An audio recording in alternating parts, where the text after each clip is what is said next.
Hello students, welcome to guidance গুরু চ্যানেলে তোমাদের সকলকে স্বাগত। আশা করি তোমরা প্রত্যেকেই ভালো আছো এবং প্রত্যেকেই সুস্থ রয়েছো। এসএসসি এমটিএস পরীক্ষার জন্য যে রিসেন্ট যে জিকে ক্লাসগুলো শুরু করেছিলাম, সেই জিকে ক্লাসের আজ হচ্ছে 9 নম্বর ক্লাস। এই ক্লাসে আমরা করছি প্রত্যেক দিন যে তোমাদের 2023 সালের সেপ্টেম্বর মাসে এসএসসি এমটিএসের যে পরীক্ষা হয়েছিল সেই পরীক্ষার প্রত্যেকটা শিফটে আসা জিকেগুলো আলোচনা করছি। তো আজ হচ্ছে আমরা করব 5-9-2023 সালে পরীক্ষা হওয়া থার্ড শিফটের যে প্রশ্নপত্র এসেছিল তার 25টা জিকে আলোচনা করব। তো সঙ্গে থাকো, লাস্ট পর্যন্ত মন দিয়ে দেখতে থাকো। প্রত্যেকটা প্রশ্ন তোমাদের পরীক্ষার জন্য অতি গুরুত্বপূর্ণ হতে চলেছে, ঠিক আছে? আর তোমাদের পরীক্ষা আর বেশি দিন বাকি নেই। তোমরা যদি সম্পূর্ণ 2020, 2021, 2022, 2023 এই পিডিএফগুলো কালেক্ট করতে চাও, 2023-24 সালের যদি তোমরা কারেন্ট অ্যাফেয়ার্স কালেক্ট করতে চাও, স্ট্যাটিক জিকে, সাজেস্টিভ এমসিকিউ সব কিছু কালেক্ট করতে চাও, তাহলে আমাদের একটা পেড গ্রুপ আছে, জিকে পেড গ্রুপ, সেই গ্রুপে তোমাদের জয়েন করতে হবে, ঠিক আছে? জয়েন করার জন্য 249 টাকা পেমেন্ট করতে হবে। কিভাবে জয়েন করব বলে দেবো। আমাদের এই নাম্বার, এই যে নাম্বার দেখতে পাচ্ছ, এই নাম্বারে যদি তোমরা হোয়াটসঅ্যাপ করো, আমরা প্রসেস বলে দেবো, তোমাদের সম্পূর্ণ প্রসেস। আর প্রিভিয়াস ইয়ারের যে পিওয়াইকিউ পাবে সেগুলো সম্পূর্ণ বাংলা ভাষাতে পাবে, ঠিক আছে? আর আমি বলবো যে 25টা প্রশ্ন যে তোমাদের পরীক্ষায় থাকবে তার মধ্যে 20+ এই যে পুরো মেটেরিয়ালটা যদি তোমরা নিয়ে নাও, 20+ এখান থেকে তোমরা কমন পেয়ে যাবে, ঠিক আছে? চলো, আর আমাদের একটা ফ্রি টেলিগ্রাম চ্যানেলেও আছে, সেই ফ্রি টেলিগ্রাম চ্যানেলেও জয়েন করতে পারো। ডেসক্রিপশন বক্সে লিঙ্ক আছে, অতি অবশ্যই ফ্রি টেলিগ্রাম চ্যানেলে জয়েন করে যাও। দেখো, প্রথম প্রশ্নে চলে যাব। আজকের প্রথম প্রশ্ন দেখো, আধুনিক পর্যায় সারণীতে কয়টি মৌল তালিকাভুক্ত করা হয়েছে? আধুনিক পর্যায় সারণী বলতে কি? Modern periodic table. Modern periodic টেবিলে কতগুলো মৌল আছে, ঠিক আছে? কারেক্ট আনসার কি হবে? প্রত্যেকটা প্রশ্ন বলবো, 5-6 সেকেন্ড সময় দেবো, তারপর আমি তোমাদের সঠিক উত্তর বলে দেবো। তো দেখো, মডার্ন পিরিয়ডিক টেবিলে অন্তর্ভুক্ত করা হয়েছে 118টি এলিমেন্ট বা 118টি মৌলকে। এখানে পরপর পারমাণবিক সংখ্যা বৃদ্ধি অনুসারে যেমন যেমন পারমাণবিক সংখ্যা বৃদ্ধি পাচ্ছে সেইভাবে সাজানো হয়েছে। তো প্রথমেই আছে হাইড্রোজেন, তারপর আছে হিলিয়াম, এইভাবে সাজানো হয়েছে। তারপর আছে লিথিয়াম, তারপর আছে বেরিলিয়াম, তারপর আছে বোরন, তারপর আছে কার্বন, তারপর আছে নাইট্রোজেন, এইভাবে সাজানো আছে। আমি কয়েকটা বলে দিচ্ছি, ঠিক আছে? এইভাবে তোমাদের সাজানো হয়েছে।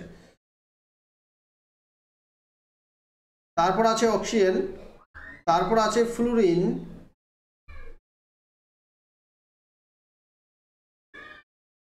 তারপর আছে নিয়ন, তারপর আছে সোডিয়াম। আমি তোমাদের 11টা বলে দিলাম, প্রথম 11টা, ঠিক আছে? এইভাবে পরপর পারমাণবিক সংখ্যা অনুযায়ী সাজানো হয়েছে যে আধুনিক পর্যায় সারণীতে টোটাল মৌলের সংখ্যা হচ্ছে 118টি। নেক্সট প্রশ্নে চলে যাব। ক্লাস ভালো লাগলে প্রত্যেকে লাইক করো, তোমার বন্ধুদের সাথে যত বেশি পারো তোমরা কিন্তু শেয়ার করার চেষ্টা করো। 2 নম্বর প্রশ্ন, নিচের কোন রাজ্যে খেলো ইন্ডিয়া ইউনিভার্সিটি গেমসের 3য় সংস্করণ অনুষ্ঠিত হয়েছিল? যে খেলো ইন্ডিয়া ইউনিভার্সিটি গেমস, এটা ভারতের সবচেয়ে বড় বিশ্ববিদ্যালয় ক্রীড়া প্রতিযোগিতা, যেটা ভারতের উত্তরপ্রদেশ রাজ্যে 3য় সংস্করণটি আয়োজিত হয়েছিল। খেলো ইন্ডিয়া ইউনিভার্সিটি গেমস প্রথম শুরু হয়েছিল 2020 সালে, ঠিক আছে? 2020 সালে শুরু হয়েছিল, যার তারপর 2021, 2022 থার্ড সংস্করণটা আয়োজিত হয়েছিল উত্তরপ্রদেশ, আর প্রথমবার আয়োজিত হয়েছিল ভুবনেশ্বরে, ঠিক আছে? চলো নেক্সট প্রশ্নে আমরা যাব। 3 নম্বর কি আছে দেখো, ভারত কোন দেশকে ফাইনালে হারিয়ে 2023 ইন্টারকন্টিনেন্টাল চ্যাম্পিয়নশিপ ফুটবল কাপ জিতেছিল? দেখো, ফুটবল কাপ জিতছে ভারত, আশ্চর্য মনে হতে পারে, কারণ ভারতের ফুটবলে এবারের র্যাঙ্ক হচ্ছে 124। ফিফা র্যাঙ্কিং 124 নম্বরে রয়েছে ভারত, রিসেন্ট র্যাঙ্কিং প্রকাশিত হয়েছে। তো ইন্টারকন্টিনেন্টাল চ্যাম্পিয়নশিপ ফুটবল কাপ কোন কি কাপ?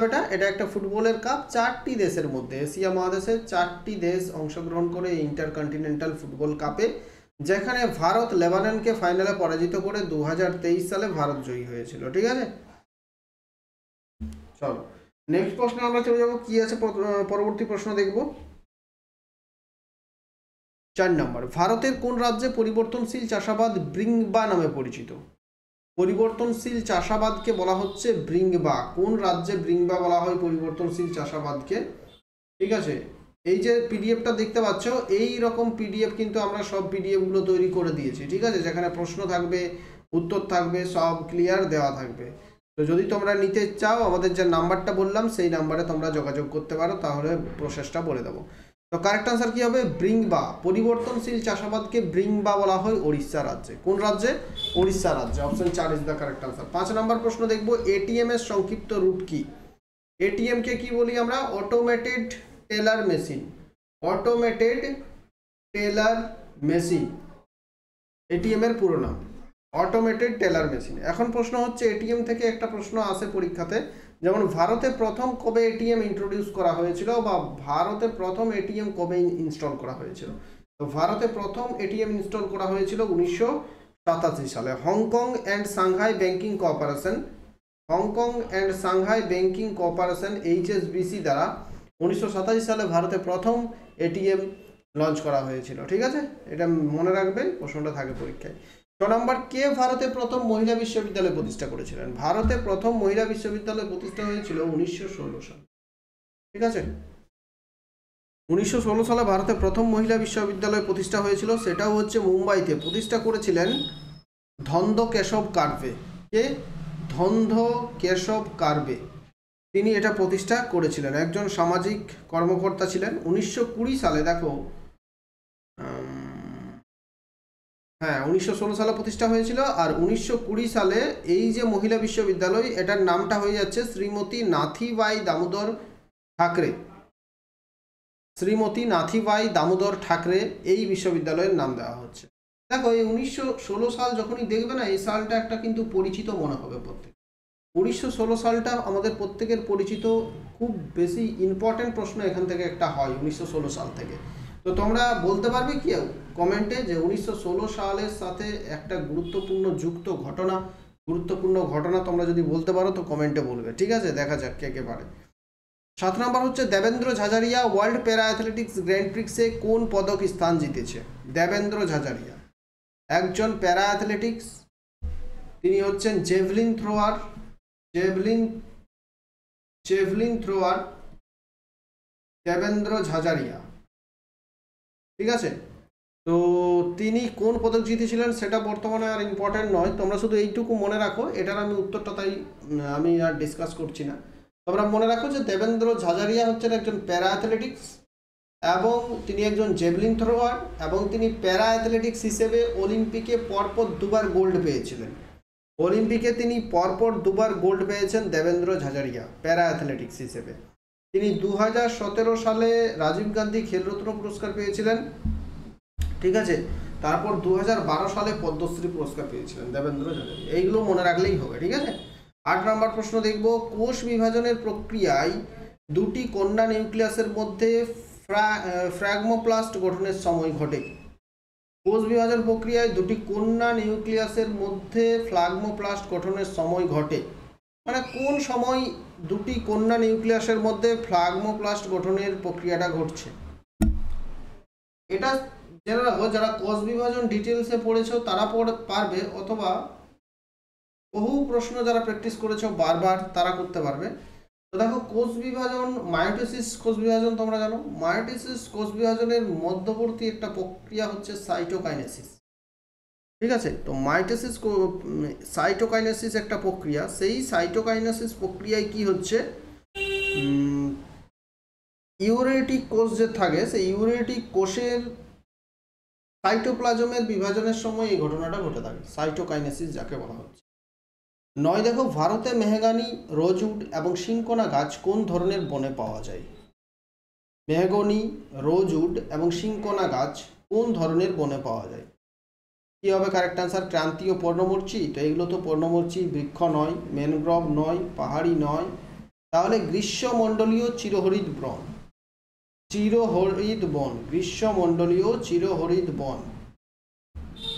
এভারগ্রিন ফরেস্ট যেগুলো থাকে, ডিসুবিয়াস এভারগ্রিন ফরেস্ট, সেখানে পাওয়া যায় মেহগনি, রোজউড এবং সিনকোনা গাছ। 10 নম্বর প্রশ্ন দেখব, লেবাং বুমনি নৃত্য হলো ড্যাশের ফসলের নৃত্য। কোন জায়গার একটা ডান্সের নাম হচ্ছে লেবাং বুমনি ডান্স। এই যে লেবাং, লেবাং শব্দটার সাথে হয়তো তোমরা কেউ পরিচিত হতে পারো, কারণ লেবাং শব্দের অর্থ হচ্ছে, লেবাং একটা পতঙ্গের নাম, বিভিন্ন রং বেরঙের পতঙ্গ থাকে, সেই পতঙ্গের নাম হচ্ছে লেবাং পতঙ্গ। আর এই লেবাং পতঙ্গগুলো দেখা যায় বাঁশ গাছে থাকে। ঠিক আছে, ত্রিপুরায় বাঁশ গাছে থাকে লেবাং নামে এক ধরনের পতঙ্গ। সেই পতঙ্গগুলোকে ধরা হয়, যারা বাঁশ চাষি থাকে সেই বাঁশ চাষিরা সেই পতঙ্গগুলোকে ধরে, তো বিভিন্ন নাচের প্রক্রিয়ায়। আর এটা হচ্ছে একটা ফসল ডান্স, ফসল উৎসব, যেটাকে বলা হয় লেবাং বুমনি, বা লেবাং মানে পতঙ্গ আর বুমনি মানে হচ্ছে সেখানে বাঁশ। তাহলে ত্রিপুরার একটা উৎসবের নাম হচ্ছে লেবাং বুমনি। ঠিক আছে, নেক্সট দেখবো আমরা। আর ত্রিপুরার আর কয়েকটা ডান্সের নাম দেখে রাখো, যেমন হজাগিরি। হজাগিরি হচ্ছে ত্রিপুরার একটা ফক ডান্স। তারপরে ঝুম হচ্ছে ত্রিপুরার ফক ডান্স। তারপরে ওয়াই, এটা হচ্ছে ত্রিপুরার ফক ডান্স। তারপরে গাজান, এটা হচ্ছে ত্রিপুরার ফক ডান্স। তো এগুলো জেনে রাখো, এগুলো পরীক্ষার জন্য ইম্পর্টেন্ট হতে পারে। 11, কেন জাতীয় আয়ের হিসেব নিকাশে চূড়ান্ত এবং মধ্যবর্তী পণ্য পরিষেবাগুলির মধ্যে পার্থক্য করা গুরুত্বপূর্ণ? যখন আমরা জিডিপি পরিমাপ করা হচ্ছে, জাতীয় আয়ের হিসাব নিকাশ করা হচ্ছে, তখন চূড়ান্ত মূল্য, কোনো একটা জিনিসের যে চূড়ান্ত মূল্য এবং মধ্যবর্তী পণ্য পরিষেবাগুলির মধ্যে পার্থক্য করা গুরুত্বপূর্ণ কেন?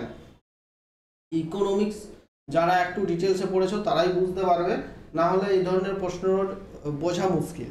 ঠিক আছে, ইকোনমিক্স না পড়লে, ডিটেলসে যে চ্যাপ্টারগুলো আছে সেই চ্যাপ্টারগুলো না পড়লে কিন্তু বোঝা মুশকিল। উত্তর হবে এটি অর্থনৈতিক প্রবৃদ্ধি এবং উৎপাদনশীলতার আরও সঠিক পরিমাপ করতে সাহায্য করে। কি বলছে, একটা দ্রব্যের মূল্য যখন চূড়ান্ত মূল্য কত হবে, বা রিটেলাররা বিক্রি করছে সেটা চূড়ান্ত মূল্য, যেখানে তৈরি হচ্ছে সেখানে দাম কম থাকে, মাঝে হোলসেলারদের কাছে যে দাম থাকে সেটা মধ্যবর্তী বলা হয়। তো এদের মধ্যে পার্থক্যটা গুরুত্বপূর্ণ কেন, এটা জিজ্ঞাসা করা হয়েছিল। উত্তর হচ্ছে এটি অর্থনৈতিক প্রবৃদ্ধিকে বৃদ্ধি করবে, উৎপাদনশীলতার আরও সঠিক পরিমাপ করতে সাহায্য করবে, এই জন্যই এটা করা। 12 নম্বর হচ্ছে নিচের কোনটি রাষ্ট্রীয় নীতির নির্দেশমূলক নীতি নয়? রাষ্ট্রীয় নীতির নির্দেশমূলক নীতি মানে কি? DPSP. Directive principal of state policy. DPSP মানে হচ্ছে directive principal of state policy. এই ডিপিএসপি রয়েছে ভারতের সংবিধানের হচ্ছে পার্ট 4। ভারতের সংবিধানের ডিপিএসপি কোথায় আছে, অনেক সময় প্রশ্ন থাকে। পার্ট 4 এর আর্টিকেল 36 থেকে 51। আর্টিকেল 36 থেকে 51 পার্ট 4 এ ডিপিএসপি গুলো আছে। এই ডিপিএসপিতে বিভিন্ন নির্দেশমূলক নীতি রাজ্যকে বলা হয়েছে একটা সঠিকভাবে রাজ্য চালনা করার জন্য ডিপিএসপিতে নির্দেশমূলক নীতি দেওয়া হয়েছে। তো দেখো, নির্বাহী বিভাগ থেকে বিচার বিভাগের পৃথকীকরণ, এটা ঠিক আছে। ভারতের যে কোনো অংশে বসবাস করুন, ইউনিফর্ম সিভিল কোড, এটাও ঠিক আছে। স্মৃতিস্তম্ভের সুরক্ষা, এটাও ঠিক আছে। কারেক্ট আনসার হবে এইটা। ভারতের যে কোনো অংশে বসবাস করুন, যে কোনো অংশে বসবাস যে কেউ করতে পারে, এটা কিন্তু আমাদের ডিপিএসপির মধ্যে পড়ে না। তাহলে অপশন 2 কারেক্ট আনসার হবে। 3 নম্বর প্রশ্ন দেখবো, সাঁচি স্তূপ কোন রাজ্যে অবস্থিত? তাহলে আমরা ইকোনমিক্স থেকে প্রশ্ন পেলাম, পলিটি থেকে প্রশ্ন পেলাম, বায়োলজি থেকে প্রশ্ন পেলাম, কারেন্ট অ্যাফেয়ার্স পেলাম, স্ট্যাটিক জিকে পেলাম। দেখছো কত রকমের প্রশ্ন, 12টা প্রশ্ন করাতে করাতে সব প্রশ্নের মিক্স আমরা পেয়ে গেলাম এখন। সাঁচি স্তূপ কোন রাজ্যে অবস্থিত? কারেক্ট আনসার কী হবে? মধ্যপ্রদেশে সাঁচি স্তূপ অবস্থিত। এই সাঁচি স্তূপটা হচ্ছে একটা বৌদ্ধ স্তূপ। মধ্যপ্রদেশের রায়সেন জেলায় সাঁচি শহরে সাঁচি স্তূপটি অবস্থিত। ঠিক আছে, নেক্সট প্রশ্ন আমরা দেখব কি আছে, দেখো 14। ভারতের নামমাত্র নির্বাহী কর্তৃপক্ষ কে? নামমাত্র নির্বাহী কর্তৃপক্ষ, আর নমিনাল হেড যাকে বলা হয়, নমিনাল হেড। এক্সিকিউটিভ হেড বলা হয় ভারতের রাষ্ট্রপতিকে এক্সিকিউটিভ হেড বলা হয়, কিন্তু কি তিনি সত্যিই হেড? তিনি হচ্ছে নমিনাল, বা শুধুমাত্র নামমাত্র হেড। নামমাত্র তিনি হেড, কিন্তু তার দ্বারা কিছুই কাজ হয় না। তিনি যদি একটা অর্ডার দেন, সেই অর্ডারটাও কিন্তু পাস করাতে হবে। ঠিক আছে, তাহলে রাষ্ট্রপতি হচ্ছে নামমাত্র নির্বাহী কর্তৃপক্ষ। তাহলে option 3 is the correct answer. 15 অসমাপ্ত একটি মেমোয়ার। বইটির লেখক নিচের মধ্যে কে লিখেছেন এই বইটি? অসমাপ্ত একটি মেমোয়ার। অসমাপ্ত একটি মেমোয়ার, এই বইটি কে লিখেছেন? ঠিক আছে, অসমাপ্ত একটি মেমোয়ার।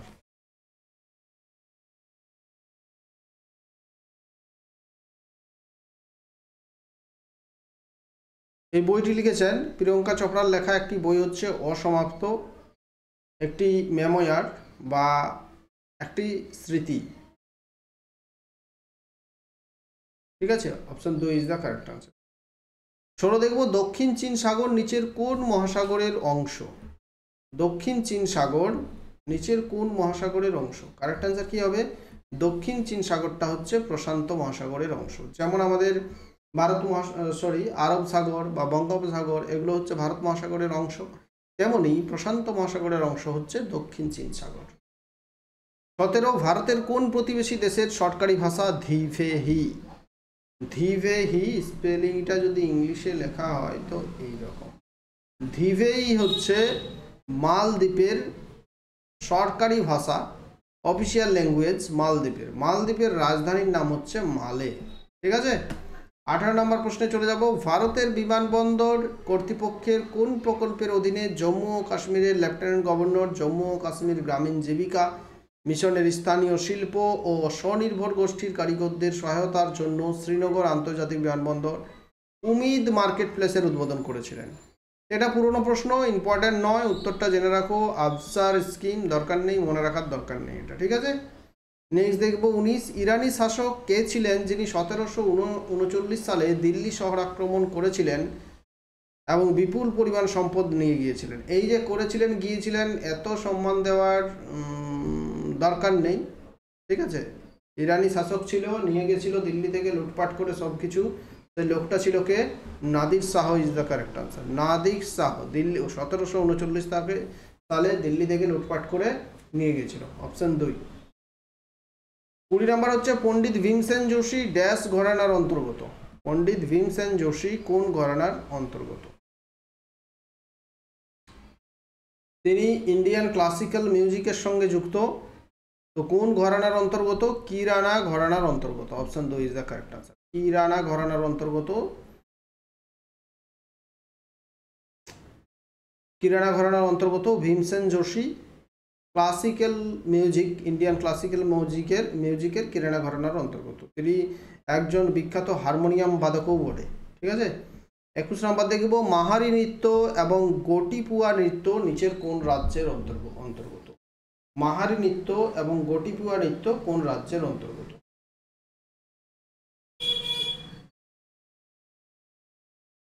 কারেক্ট আনসার কি হবে? Odisha is the correct answer. ওড়িশার দুটো ফক ডান্সের নাম হচ্ছে মাহারি ফক ডান্স, গোটিপুয়া ফক ডান্স। ওড়িশার আরও কয়েকটা গুরুত্বপূর্ণ ডান্স জেনে রাখো, যেমন ছৌ ডান্স, ছৌ নৃত্য হচ্ছে ওড়িশা। তারপর হচ্ছে ওড়িশি, তারপর হচ্ছে গোটিপুয়া, তো বলে দিলাম তোমাদের, এখানেই আছে গোটিপুয়া। মাহারি তো এখানেই দেওয়া আছে। তারপর হচ্ছে ডালখাই। আরেকটা এখানে উৎসব আছে যেটা নুয়াখাই। ঠিক আছে, তারপর হচ্ছে ঘুমুরা, এগুলো হচ্ছে উড়িষ্যার সবই ডান্স। চলে যাও পরবর্তী প্রশ্নে। 22 নিচের থেকে তো নর্তকীর ভুল জুটি এবং সংশ্লিষ্ট নৃত্যশৈলী শনাক্ত করুন। ভুল জুটি বলছে, চলো দেখে নেবো একবার প্রত্যেকটা অপশন। মীনাক্ষী চিত্তরঞ্জন ভারতনাট্যম, এটা ঠিকই আছে। শ্রুতি বন্দ্যোপাধ্যায় মণিপুরী, এটাও ঠিক আছে। তিলাউচন মহন্ত ছৌ, এটাও ঠিক আছে। কুমকুম ধর কুচিপুড়ি, এটা কিন্তু ঠিক নেই। কারেক্ট আনসার কি হবে? কুমকুম ধর কত্থক নৃত্যের সঙ্গে, কত্থক ডান্সের সঙ্গে যুক্ত। কুমকুম ধর কত্থক ডান্সের সঙ্গে যুক্ত, কুচিপুড়ি হবে না। তাহলে অপশন 2 কারেক্ট আনসার। 3 নম্বর প্রশ্নে চলে যাব। নিচের কোন সঙ্গীতজ্ঞ পঞ্চম দা নামে পরিচিত? এই প্রশ্নের উত্তর আমি বলে দেবো না, এটা তোমরা কমেন্ট বক্সে প্রত্যেকে কমেন্ট করবে। প্রত্যেকের কাছে কমেন্ট আশা করছি, কমেন্ট বক্সে প্রত্যেকে কমেন্ট করবে নিচের কোন সঙ্গীতজ্ঞ পঞ্চম দা নামে পরিচিত। 24 নম্বর প্রশ্নে যাব। মুক্তেশ্বর নৃত্য উৎসব 14 থেকে 16 জানুয়ারি ড্যাশ রাজ্যের মুক্তেশ্বর মন্দিরে অনুষ্ঠিত হয়? মুক্তেশ্বর ডান্স কোন রাজ্যের মুক্তেশ্বর মন্দিরে আয়োজিত হয়? মুক্তেশ্বর ডান্স কোন রাজ্যের? মুক্তেশ্বর কোথায় হয় এটা? ঠিক আছে, কারেক্ট আনসার বলতে হবে কোথায় হয় মুক্তেশ্বর ডান্স।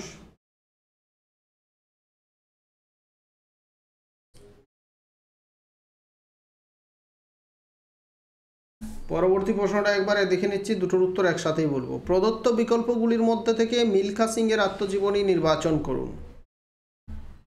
এটা তো প্রত্যেকেই জানো। মিলখা সিংয়ের আত্মজীবনীর নাম হচ্ছে the race of my life, the race of my life. আর এই যে মুক্তেশ্বর মন্দির, এটা অবস্থিত উড়িষ্যাতে।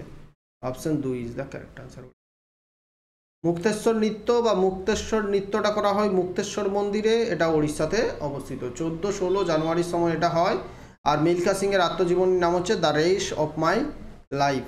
ঠিক আছে, এই প্রশ্নগুলো আমাদের শেষ হলো 25টা প্রশ্ন। ক্লাস ভালো লাগলে প্রত্যেকে লাইক করো, তোমার বন্ধুদের সাথে প্লিজ বেশি করে শেয়ার করো। শেয়ার খুবই প্রয়োজন, ঠিক আছে? ভিউজ আসছে না একদমই, খুব শেয়ার প্রয়োজন। বেশি করে শেয়ার করো। নতুন হয়ে থাকলে অবশ্যই চ্যানেলটা সাবস্ক্রাইব করে নাও। থ্যাংক ইউ, ভালো থেকো প্রত্যেকে। শেয়ার করো এবং কমেন্টটা অবশ্যই করবে। যে প্রশ্নের উত্তরটা আমি জিজ্ঞেস করলাম সেই প্রশ্নের উত্তরটা তোমরা কমেন্ট করো।